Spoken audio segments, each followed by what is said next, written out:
We're driving a 2023 Toyota Prius. Coming up, we're going to share a significant omission in the Prius's feature list that left me stranded at 2 a.m. Plus, how you can avoid that fate. But first, information explosion.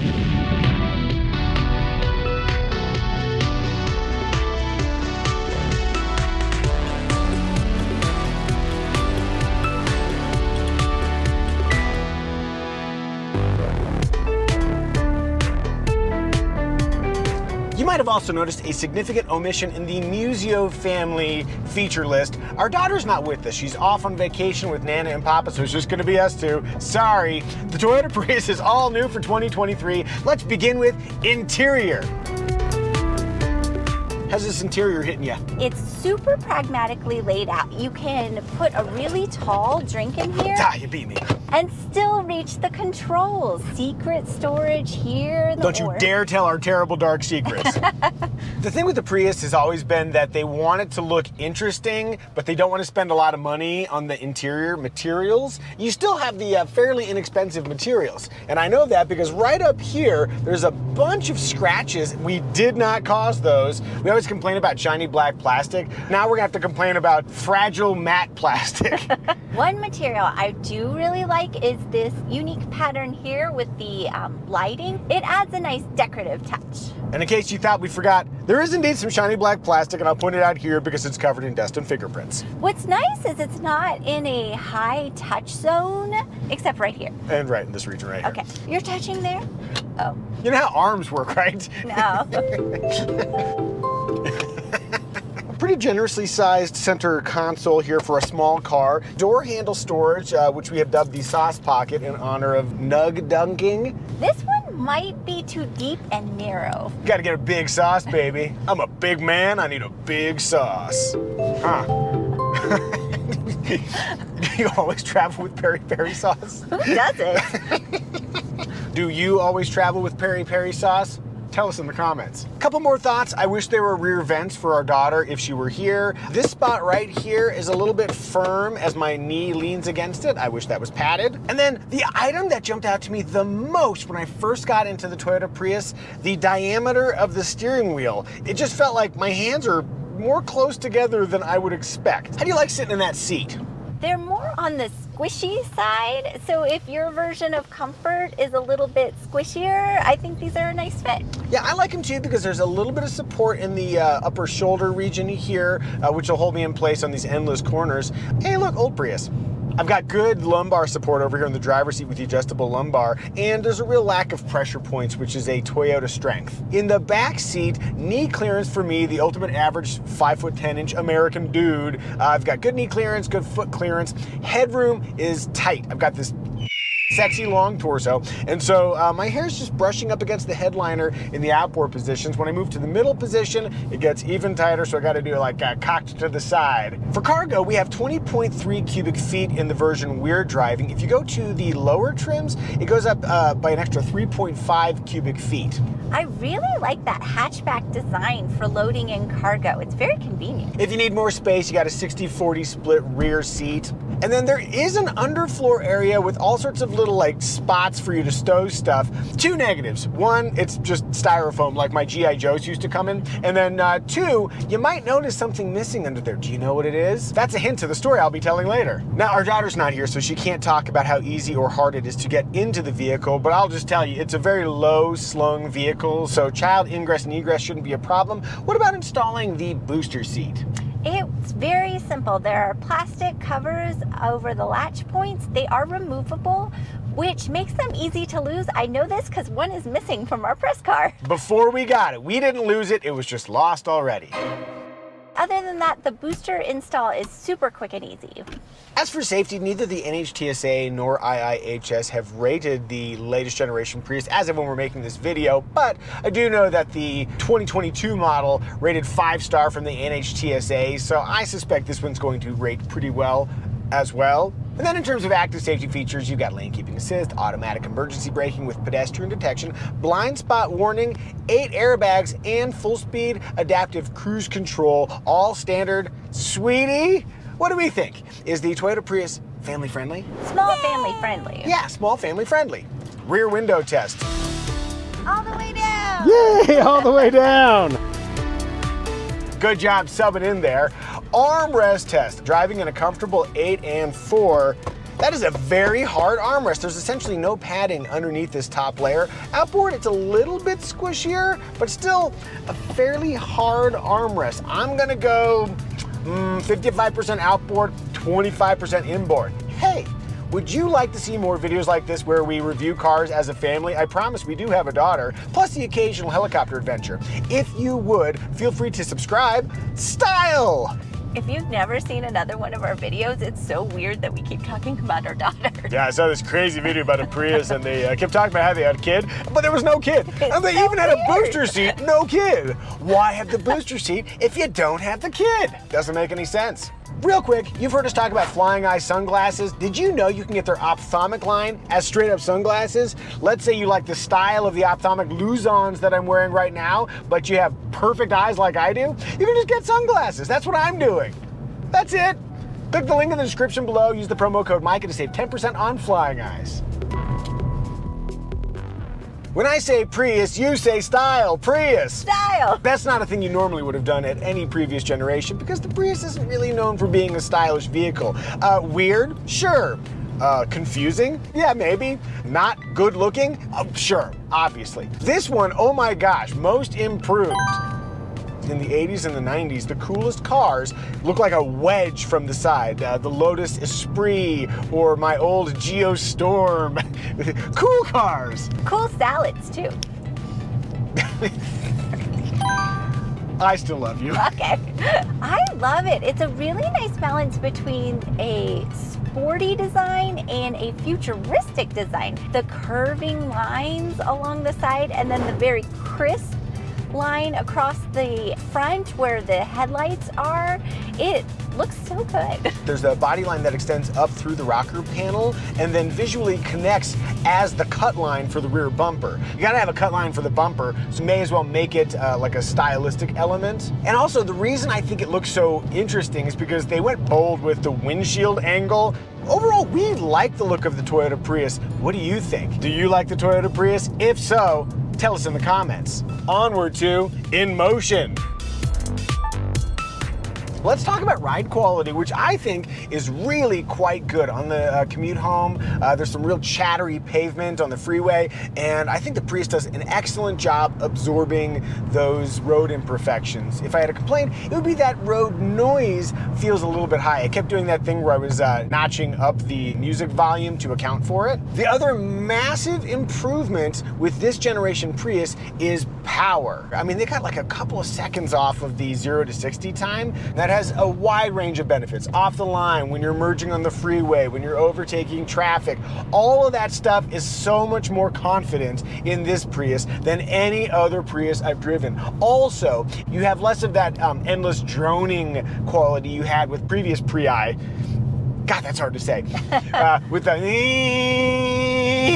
where it's always at the upper limit of its output. That's not really the case here. It doesn't feel like it's trying so hard all the time. Now you might be thinking, wait, it looks kind of sporty and it's got more power. Is it more fun to drive? No, not really. I think it is predictable. I would describe the steering as emotionless. I'm not feeling really anything through here. And as I come off center here to make my way through these corners, I'd love to have like a little bit snappier reactions. None of this is to say that the Prius should be sporty, but there may be that suggestion based on power and aesthetic. And I just want you to know that that's still not the premise here. The Prius is a little bit more fun to own, but that's going to come from power and from style, not from exhilarating steering. Real quick, I'll note that we have a few different drive modes. I will never drive this thing in Eco because that's just too lethargic. Normal is fine. Sport, slightly heavier steering. And I did find myself using Sport when I was coming up the mountain so I could have prompt acceleration so I can overtake slower traffic. Last comment, let's try the brakes out. Oftentimes, hybrid brakes suck. They're very hard to operate. I found these brakes to be a little bit too touchy when I first tried them,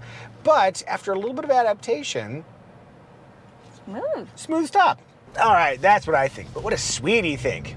Sweetie's at the wheel and you're using the little shifter. Evie experienced this for the first time in a Lexus NX, I believe, and did not like it. How's it working for you now? I don't mind it as much in the Prius because the gear selector is tiny. It's like a joystick. Yeah, and so yes. you can kind of get your head around it? Yes. Okay. When it's a full... Never mind. It's a full, carry on. I'm listening. When it's a full unit, let's say, and you're moving it around. And it's too bulbous. Yeah. How about we just pull away and move away from this conversation? All right, let's do it. I noticed you immediately kind of like leaned forward. How's visibility? Over my right and left shoulder, great. But this pillar really intrudes into my vision when I'm turning around corners. I was also wondering about the hood. You kind of can't see where the nose is. I guess I just assume that'll be fine and the sensors will tell me if I'm about to hit something. On lower trims that don't have those front sensors, Ooh. when you pull into, let's say, the Trader Joe's parking lot, the first few times you might want to be a little bit judicious with how far you pull in until you really understand the dimensions of the vehicle. We live in a community with endless turns. How do you find steering this thing? The steering is appropriately weighted for my tiny muscles. I like it. And then what about power? We have a lot of areas here where you have to kind of quickly pull out so you don't get whacked by traffic that's adjacent to you. How's that feeling? That feels plentiful for getting up to 35 quickly. It sounds like you're feeling confident, sweetie. I don't want to put words in your mouth. Are you feeling confident? I'm feeling confident. Very good. End segment. Overall, I think this generation Prius is a vast leap beyond previous Priuses I've driven. A much better commuter, much more powerful, still incredibly efficient. Moving onward to emotion factor. Now, with previous generations, the emotion factor segment would be a joke, but I think we got some emotion to talk about. What do you think, sweetie? Yes, the exterior styling to this vehicle provides so much emotion that wasn't there before. What they've done is they've taken away a lot of the negatives, and then they've added some real charm, and I think the end result is a much more emotive car. Although I think it'd be even more emotive if they sold it in that cool yellow that they sell the Prius in like Japan. Ooh, I love a yellow car. What do you guys think? Are you feeling emotionally drawn to buy a Toyota Prius of your very own? I know, what a weird sentence to say. If you are, click the Kelley Blue Book pricing link in the description below. That's where you can learn how much you can get for your current car and how much you should pay for a Toyota Prius. Moving onward to remarks. Remark number one. In the beginning of this video, I teased that there was a feature missing from the feature set of the Toyota Prius that caused me to be stranded at 2 a.m. Okay, here's the story. I went to go review the Integra Type S, and I wanted to drive home rather than stay the extra night. It's the middle of the night, and I hear gunk, and then warning lights. I'm pretty sure I have just damaged a tire. As teased throughout this video, guess what's not back there? A spare tire. If you don't have a spare, perhaps your car should be running on run flats, but this does not. Okay, what's the solution here? So I pulled out the instructions for the tire inflation kit, and what they've got is like a little canister that has some goo in it. If there's a problem that can't be solved with goo, well, I just found it. That tire goo can't deal with the slash. Maybe it can deal with the puncture, but if you go over like some hunk or whatever and you have a gouge out of your tire, your only solution, and I know this because it happened to me, is to get AAA out to tow you somewhere. I had to leave this thing at like a parking lot for the press fleet people to come pick it up. I felt terrible about that. And then I had to figure out how I'm gonna get home. Thankfully, I was able to get an Uber at like 2:30 in the morning. A lot of happenstance worked out in my favor to get me home. All of that could have been solved if there was a spare tire back there, which gets to the solution. Do you know that you can buy a spare tire kit for your Toyota Prius from the aftermarket, and it costs $300 to $400, but for us, we live in a place that is covered with debris on the roads constantly. Driving here without a spare tire would be madness. So I would definitely spring for that aftermarket spare tire kit. Moving onward to infotainment. We've got the fancier 12.3-inch screen that comes with 8-speaker JBL audio. The base system is an 8-inch unit with 6 speakers. The layout is really easy to navigate. The icons are a little bit small if you have terrible vision, but other than that, it's very easy to use, and I'm grateful there's a physical knob for the volume control, although it is a little far away from the driver. I think the logic is that if you're the driver, you've got access to the steering wheel controls here. I think they're being kind to you as the co-driver by giving you easy access to that knob. To that, I will add the optional 360-degree camera system that only comes as an option on the limited trim. The proximity visualizations are cool, kind of like these little energy fields windshield showing you where you shouldn't drive into. For a vehicle with odd sight lines up front, I really like that. There's a 7-inch driver information display. I've got good vision, so I can see it even though it's placed really far away. The most important number, the speed, I could see easily, and everything else I can ignore. I have noticed at certain sun angles it gets a little washed out, but never so bad that I couldn't read it. All right, let's talk engine choices. The basic Prius has a hybrid powertrain making 194 horsepower. If you go with the all-wheel drive version that adds a 40 horsepower motor to the rear, somehow it only makes 196 horsepower. Whatever. The important thing to know is that if you add all-wheel drive, it also adds $1,400 to the price tag, which I think is very reasonable, and it subtracts 3 mpg from the overall fuel economy figures. If you want to have some pure electric range and much more power, go with the Prius Prime. The base version covers 44 miles under pure electric range. Regardless of Prius or Prius Prime, 87 octane is fine. Sweetie, Yeah. can I give you a trim recommendation? Sure. Our trim recommendation is which trim will give you the essential features you would regret not getting, but at the lowest possible price. We're going to recommend skipping the base LE trim and spending an extra $3,400 on the XLE. That's not cheap, but it does add smart key access, a feature I will not live without, power heated front seats, faux leather seating, a heated steering wheel, wireless phone charging, and cooler 19-inch wheels. As for competitors, there aren't that many dedicated fuel-sipping hybrids anymore, but the Hyundai Elantra Hybrid is one to consider. It's cheaper and it offers up to 54 mpg combined. There's the Kia Niro, which we drove recently, that comes as a hybrid, a plug-in hybrid, or even a full EV, and that hybrid has a lower base price than the Prius, but it is less efficient. And then a weird one, Honda Accord Hybrid. It's more expensive than the Prius and less efficient, but it's also more comfortable. And if you're curious what we thought about the Honda Accord, you can click right up here. Did we miss any remarks? If so, tell us in the comment section. Synopsis! In thinking about the essence of the 2023 Toyota Prius, despite its flashy exterior, inside it remains inherently practical. To me, it is my OGO backpack of, I don't even know what category this is. It's just a compact car, but they don't really make super efficient compact cars.